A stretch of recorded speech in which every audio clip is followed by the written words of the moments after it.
एक 19 साल की लड़की जो कि फुटबॉल प्लेयर है, कथित तौर पे उसे हार्ट अटैक आता है और रहस्यमय तरीके से उसकी जान चली जाती है। पोस्टमार्टम रिपोर्ट आती है और रिपोर्ट में उसके नाम के आगे मेल यानी कि लड़का लिखा मिलता है।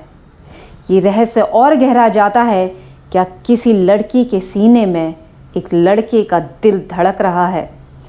ये वो गुत्थी है जिसे पुलिस 11 साल के बाद भी नहीं सुलझा पाई है। नमस्कार, मैं हूं श्रद्धा राय और आप देख रहे हैं द चाणक्य पे क्राइम कहानी।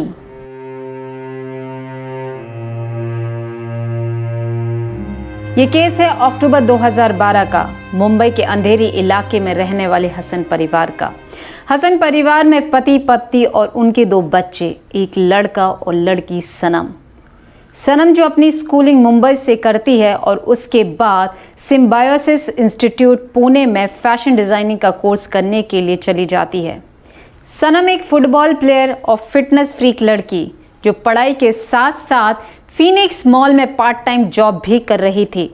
सितंबर 2012 में वो एक फुटबॉल टूर्नामेंट कंप्लीट करती है और लगभग 10-12 दिन के बाद उसका बर्थडे था, यानी कि 3 अक्टूबर को सनम का बर्थडे और 4 अक्टूबर को उसकी माँ का बर्थडे। इसीलिए मम्मी पापा और भाई ये प्लान करते हैं कि क्यों ना हम सनम को सरप्राइज़ दें और सब लोग मिलके उसका बर्थडे सेलिब्रेट करें। इसीलिए 2 अक्टूबर 2012 को मम्मी पापा भाई दोपहर के वक्त मुंबई से पुणे 150 किलोमीटर की दूरी तय करके ये सनम के ऑफिस पहुँच जाते हैं। पर क्योंकि सनम का ऑफिस अभी ख़त्म नहीं हुआ था, इसलिए पापा और भाई होटल पहुंच जाते हैं और माँ उसी एरिया में शॉपिंग करने लगती हैं ताकि सनम फ्री हो जाए और ये दोनों उसकी बर्थडे गिफ्ट खरीद सकें और वापस होटल पहुंच जाएं।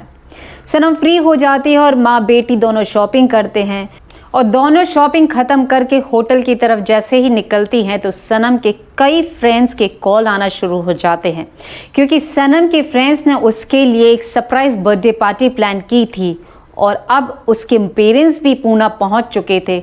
इसीलिए वो चाहते थे कि वो उनसे परमिशन ले ले। बस सनम की मम्मी ने साफ मना कर दिया कि वो बेटी को रात को लेट नाइट पार्टी करने की परमिशन नहीं दे सकती हैं। बहुत कन्विंस किया जाता है पर माँ साफ मना कर देती है कि वो ही नहीं बल्कि उसके पापा भी उसे पार्टी के लिए नाइट आउट की परमिशन नहीं दे सकते हैं। दोनों होटल पहुंचती हैं और पूरा परिवार साथ में डिनर करता है और जैसे ही इनका डिनर ख़त्म होता है तो सनम के फ्रेंड्स संजना, मंजरी, ऋषिका, सानिया, परिरिधि और खुश ये सब लोग होटल पहुंच जाते हैं और सनम के मम्मी पापा को मनाते हैं कि प्लीज़ उसे नाइट आउट पार्टी करने की परमिशन दे दें। बहुत मनाने के बाद सनम का भाई मम्मी पापा से कहता है कि उन्हें जाने दो, आफ्टर ऑल ये लोग सारी तैयारी कर चुके और हम भी यहीं पर हैं। इसीलिए रात को 12 बजे सनम अपने पूरे परिवार और दोस्तों के साथ केक काटती है और अपने मम्मी पापा और भाई को गले लगाती है और उसके बाद पार्टी के लिए चली जाती है। पर वो कहते हैं ना कि माँ और बच्चों का रिश्ता इतना पवित्र होता है जो केवल पेट से ही नहीं बल्कि दिल और आत्मा से जुड़ा होता है। इसीलिए सनम की माँ जाने अनजाने इतनी बेचैन होने लगी और उनके मन में ऐसे बुरे बुरे ख्याल आने लगे कि मानो सनम उन्हें अलविदा कह के चली गई हो। पूरी रात वो बेचैन होती हैं और उनकी बेचैनी सच साबित होती है सुबह के 9:20 पे जब सनम के फ़ोन से उन्हें कॉल आता है। पर आवाज़ सनम की नहीं बल्कि सनम के दोस्त की थी, जो सनम की माँ से कहता है कि आप इमीडिएटली हॉस्पिटल आ जाइए क्योंकि सनम की तबीयत ख़राब हो गई है और वो रिस्पॉन्ड नहीं कर रही है। मम्मी पापा और भाई तुरंत हॉस्पिटल भागते हैं और हॉस्पिटल में वो सनम को सलाइन लगा हुआ बिस्तर पे पाते हैं। और जब डॉक्टर से सनम के पेरेंट्स पूछते हैं कि इसे क्या हो गया है तो डॉक्टर कहते हैं कि यहाँ पर यानी कि हॉस्पिटल में सनम को डेड लाया गया। सनम की माँ तुरंत पूछती हैं कि अगर इसे डेड लाया गया था हॉस्पिटल में तो आखिर इसे सलाइन क्यों चढ़ाया गया और क्यों इसकी बॉडी पे 4 इंजेक्शंस के निशान हैं। तो रिस्पांस में डॉक्टर कहते हैं ये हमारा प्रोटोकॉल है। अजीब सा प्रोटोकॉल है कि एक डेड बॉडी पे सलाइन कौन चढ़ाता है। डॉक्टर ये भी बताते हैं कि सनम को हार्ट अटैक आया है। ये 2012 की बात है। उस समय इतनी यंग एज में खासकर अगर कोई फुटबॉल खेलता हो तो उसे अटैक आना ना के बराबर केस रजिस्टर हुए थे, और जबकि वो एक फिटनेस फ्रीक लड़की भी थी। हॉस्पिटल से सुबह 10:30 बजे पुलिस स्टेशन कॉल लगाया जाता है और लोकल पुलिस दोपहर के 2:30 बजे हॉस्पिटल पहुंचती है। यानी जितनी देर में आप मुंबई से पूना पहुंच जाएंगे उतनी देर में लोकल पुलिस स्टेशन से हॉस्पिटल पहुंचती है। पुलिस और डॉक्टर द्वारा ये प्रेशराइज किया जाता है और ये बताया जाता है लगातार कि सनम को हार्ट अटैक आया है। सनम की बॉडी को रूबी हॉस्पिटल से सैसुन हॉस्पिटल पोस्टमार्टम के लिए ले जाया जाता है। शाम के 8:30 बजे तक सारी फॉर्मेलिटी करके और पुलिस स्टेशन से क्लीन चिट लेके सनम की बॉडी को, यानी कि उसके जन्मदिन पे सनम के परिवार उसे मुंबई लेके आ जाती है, और अगले दिन यानी कि माँ के जन्मदिन के दिन वो अपनी बेटी के सारे रिचुअल्स करते हैं। और इसी दौरान एबीपी माज़ा एक न्यूज़ चैनल सनम के माता पिता के चरित्र पे लांछन लगाती है। हालांकि कुछ समय के बाद वो रिटर्न में उनसे माफ़ी मांग लेती है। सनम के सारे रिचुअल्स करके 12 दिन के बाद सनम के परिवार के लोग पूना के पुलिस स्टेशन पहुंचते हैं, और उनके मुताबिक सनम का विसरा 12 दिन से पुलिस स्टेशन में ही पड़ा था, जो कि 24 घंटे के अंदर फॉरेंसिक लैब पहुंच जाना चाहिए था। सनम की मां ने हमें ये भी बताया कि लोकल पुलिस ने उनके साथ बहुत गंदा व्यवहार किया, यहाँ तक कि पुलिस के लिए सनम का केस मानो केस था ही नहीं। सैसुन हॉस्पिटल की ऑटोप्सी रिपोर्ट के अनुसार सनम के हाथ में 70% ब्लॉकेज था। उसका लीवर, स्टमक और ब्लड में एल्कोहल पाया गया। उसके सीने में 3 इंच का कट का मार्क मिला और 2 व्यक्तियों के सीमेन के सैंपल भी सामने आए। यहाँ तक कि उसके बॉडी में 10 ml का ब्राउनिश ब्लैक मटेरियल जिसमें एरोमेटिक स्मेल थी वो भी पाई गई। ओवरडोज एल्कोहल होने की वजह से उसे हार्ट अटैक आया और इसीलिए उसकी जान चली गई। सनम के पेरेंट्स को ये बात ज़रा भी डाइजेस्ट नहीं हो पा रही थी कि कैसे उनकी लड़की को हार्ट अटैक आ सकता है, जो कि केवल 19 साल की एक फुटबॉल प्लेयर, फिटनेस फ्रीक और रेगुलरली जिम जाने वाले, और इस हादसे के 10 दिन पहले ही वो एक फुटबॉल का टूर्नामेंट भी कर आई थी। इसीलिए वो मिनिस्ट्री के पास पहुंचती है और मिनिस्ट्री इस केस को पुलिस से सीआईडी को सौंप देती है। इतना ही नहीं, सनम के विसरा को मुंबई के कलीना फॉरेंसिक लैब में फिर से जांच करवाने की डिमांड भी की। सीआईडी के इन्वेस्टिगेशन के दौरान जो चीज़ें सामने आई वो ये थी कि मोनिश, जो कि सनम का कॉलीग था, उसने इस पार्टी को ऑर्गेनाइज किया था। पार्टी को ऑर्गेनाइज करना या लिकर लाने की परमिशन नहीं थी, फिर भी उसने ये पार्टी ऑर्गेनाइज की। इस पार्टी में 17 लोग आए हुए थे, जिसमें सनम के कुछ कॉलेज फ्रेंड्स थे और कुछ उसके कॉलीग। 2:30 बजे रात को सनम को उल्टियाँ होने लगी, क्योंकि सनम लिकर नहीं पीती थी और मोनिश ने ही उसे लिकर पीने के लिए मजबूर किया था। फिर भी मोनिश ने ना तो उसे कोई दवाई दी, ना डॉक्टर के पास लेके गया, और ना ही उसने उसके पेरेंट्स को, जो उस समय वहीं थे, उन्हें इन्फॉर्म करना ज़रूरी समझा।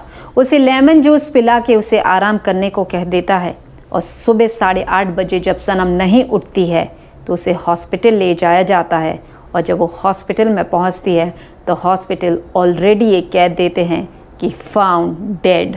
23 जनवरी 2013 को आईपीसी सेक्शन 304A के तहत मोनिश को गिरफ्तार कर लिया जाता है, पर कुछ समय के बाद उसे बेल पे रिहाई मिल जाती है। सनम के सैंपल सैसुन हॉस्पिटल से कलीना फॉरेंसिक लैब पहुंचते हैं। सनम के पेरेंट्स के डीएनए टेस्ट भी होता है। दोनों के डीएनए मैच हो जाते हैं, लेकिन सनम का हार्ट और पेरेंट्स के हार्ट का डीएनए मैच नहीं होता है। रिपोर्ट के अनुसार सनम की रिपोर्ट में मेल लिखा हुआ था। हालांकि कलीना फॉरेंसिक लैब बाद में माफ़ी मांगती है कि उन्हें नाम में कन्फ्यूजन हुआ, इसलिए फ़ीमेल की जगह उन्होंने मेल लिख दिया। मोनिश के सीमेन भी मैच नहीं होते हैं, इसीलिए 2014 में 2 साल के बाद मुंबई हाई कोर्ट के सीबीआई को सौंप देती है। सीबीआई की इन्वेस्टिगेशन के दौरान पार्टी में सभी मौजूद लोगों से पूछताछ की जाती है। सैसुन हॉस्पिटल में 3 अक्टूबर 2012 को 5 लोगों की डेड बॉडीज पोस्टमार्टम के लिए आई थी, जिनमें 4 महिलाएं और 1 पुरुष की थी। सनम का पोस्टमार्टम करते दौरान हॉस्पिटल वालों ने उसकी वीडियोग्राफी नहीं की। सनम के सारे कॉल रिकॉर्ड भी ट्रेस किए गए पर कुछ भी फ्रूटफुल नहीं मिला और 2 साल के बाद यानी कि अगस्त 2016 में सीबीआई कोर्ट से परमिशन लेती है और सनम की कब्र को खुदवा के सनम के बाल, दांत, नाखून और जांघ की हड्डी का सैंपल, कलीना से उसका ब्लड सैंपल और पेरेंट्स के सैंपल को हैदराबाद की फॉरेंसिक लैब में भेजा जाता है। पर जब रिपोर्ट आती है तो पेरेंट्स के और सनम के सारे डीएनए मैच हो जाते हैं, लेकिन हार्ट का डीएनए अभी भी मैच नहीं होता है। पर रिपोर्ट में अब और चौंका देने वाली बात ये आती है कि ये सनम का हार्ट नहीं, ना किसी मेल का हार्ट है, बल्कि एक 50 से 60 साल की उम्र की लेडी का हार्ट है। सीबीआई इस कदर इस केस में उलझ गई कि 12 साल बीत गए पर आज भी वो किसी अंजाम तक नहीं पहुंच पाई है। वहीं पे सनम के पेरेंट्स का ये मानना है कि सनम को पहले कोई नशीली दवाई पिलाई गई थी और उसके बाद उसका दुष्कर्म करके उसकी जान ली गई है। पार्टी की रात के सीसीटीवी फुटेजेस भी नहीं मिले, यहाँ तक कि वॉचमैन जो उस रात को ड्यूटी पे था अगले दिन वो मिसिंग पाया गया। सनम के मोबाइल से उसके सारे पर्सनल फ़ोटोज़ डिलीट हो चुके थे, यहाँ तक कि उसका 1 GB का SD कार्ड 3 GB में कन्वर्ट हो गया।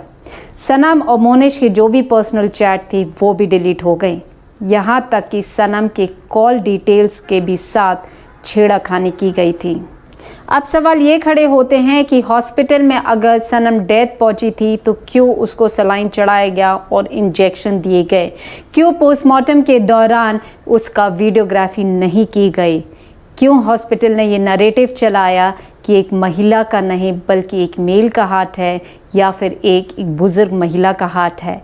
क्योंकि कोई भी रिसर्च या डॉक्टर्स ये नहीं बता सकते हैं कि ये हार्ट ये मेल का या फीमेल का हार्ट है, उसकी केवल एज बताई जा सकती है, वो भी एग्जैक्ट एज का पता करना अभी भी नामुमकिन है। क्यों पुलिस ने 12 दिन तक सनम का विसरा अपने पास रखा, क्यों सनम के कपड़े सनम के पेरेंट्स को दे दिए गए और 6 महीने के बाद कपड़े मंगाए इन्वेस्टिगेशन के लिए, क्यों उस वॉचमैन को नहीं ढूंढा गया जो पार्टी की रात उस दिन बिल्डिंग में था और अगले दिन गायब हो गया, क्यों बिना सोर्स के एबीपी माज़र न्यूज़ ने सनम के पेरेंट्स के कैरेक्टर को बदनाम किया। भले ही बाद में एबीपी न्यूज़ ने माफ़ी मांग ली हो, पर बदनामी तो हुई। उन्होंने क्या झेला होगा उस समय, इसका अंदाज़ा आप और हम कभी नहीं लगा सकते हैं। हमारे सिस्टम की, हमारे तंत्र की ये सबसे बड़ी खामियां हैं कि आम जनता जिसके पास पैसा, पावर और सोर्स ना हो, उसे ये सब झेलना ही पड़ता है। नमस्कार।